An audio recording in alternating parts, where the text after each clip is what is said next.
Здравейте, приятели! Аз съм Тияна и днешното видео ще бъде готварско.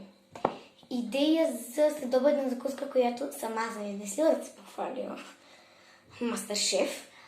И сега ще ви кажа какво ви е необходимо. Ако искате да направите същото като мен, само да се върна да взема и другите продукти. Абсолютно съм готова с всички продукти.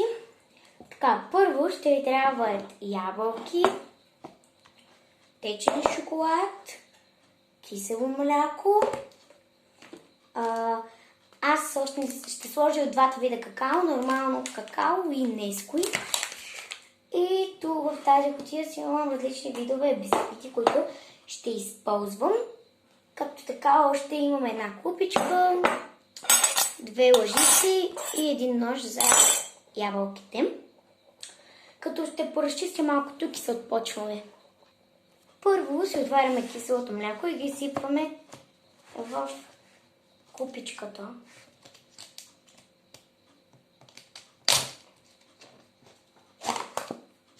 Така. Сипвам си го с вилицата, която ще ям. Сипвате приблизително, не знам, всъщност знам защото рецептата съм я измислила. Около 2-3 супени лъжици кисело мляко. Има значение в каква купичка. Даже може да сложа и четвърта. Така, след като сте засипали киселото мляко, го поразбъркайте малко, да застане малко в по-течна форма. Вече съм готова, не е голямо бъркане. Около 30 секунди бъркане и трябва да добиете ето тази консистенция. Не е много течно, но не е твърдо. Просто някаква е такава консистенция. Трябва да постигнете. Сега е време да сложим течния шоколад и да нарежем една ябълка. Пишете ми долу в коментарите ви от кои сте. Червени ябълки или зелени. Аз съм от хаштага зелени ябълки. Така, сменяме съставката. Вместо несквик и обикновено какао ще използваме канела, защото се консултирах с семейството ми и разбрах, че с ябълка е по-хубаво канела, отколкото какао. Ще да стане буламач. И вече и аз така мисля. Така, изядохме повечето от ябълката. Нарязате ги на ето такива купчета. И сега ще ви покажа с 2 ябълки как е. Ако като мен сте дете, не го правете без надзорът на възрастен. Аз нарязах ябълките, но баба ги обели и бях под нейния надзор, така че ако вие сте дете, използвайте нож, не когато сте сами, а когато сте с възрастен. Така, ето, просто събирам ябълките и ги режа. Като внимавам да не се порежа.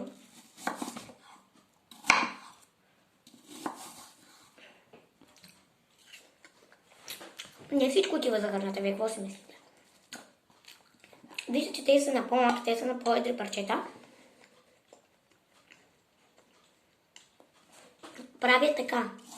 Просто ножът минава отгоре и така ги режа на по-малки парчета.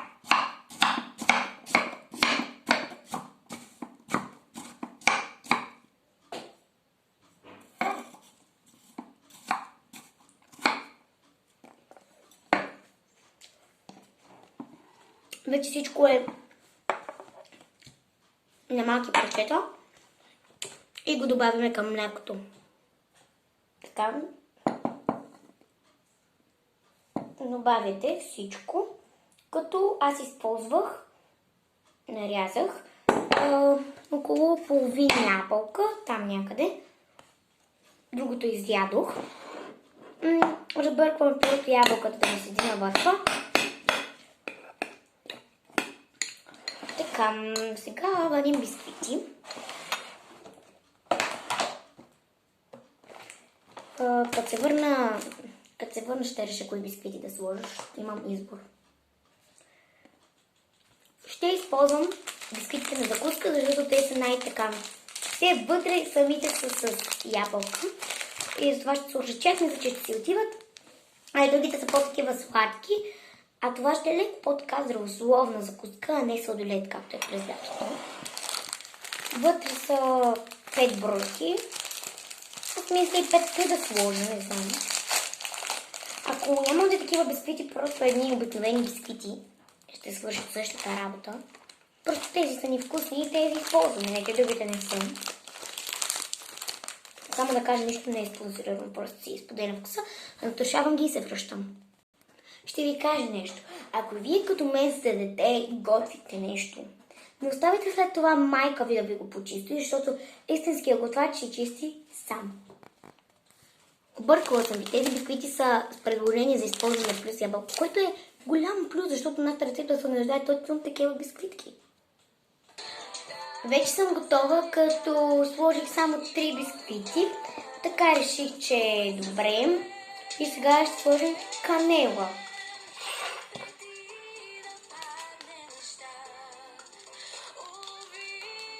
Понеже канелата е адски силна, не слагайте много. Сега ще ви покажа колко се сложи просто.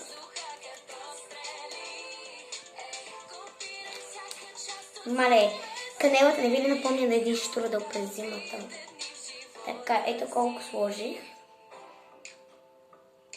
Достатъчно е.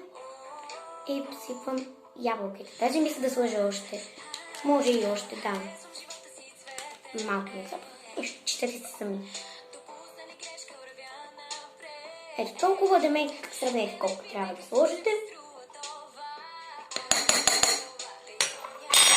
И сега разбърквам.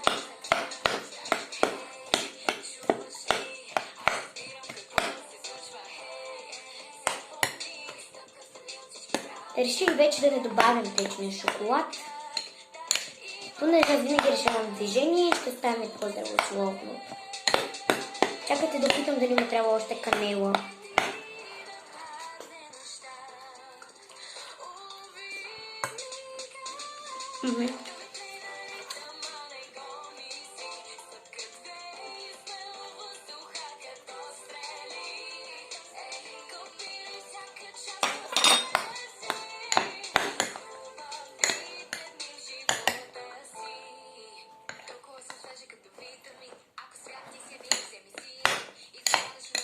Аз съм пас.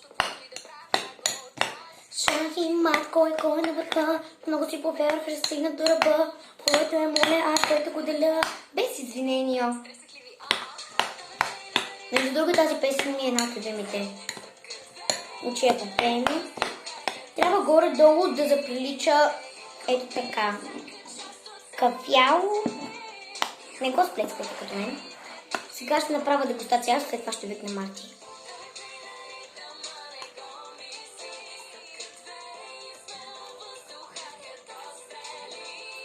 Хора много хубаво. И сега викам Марти. Така, давайте си.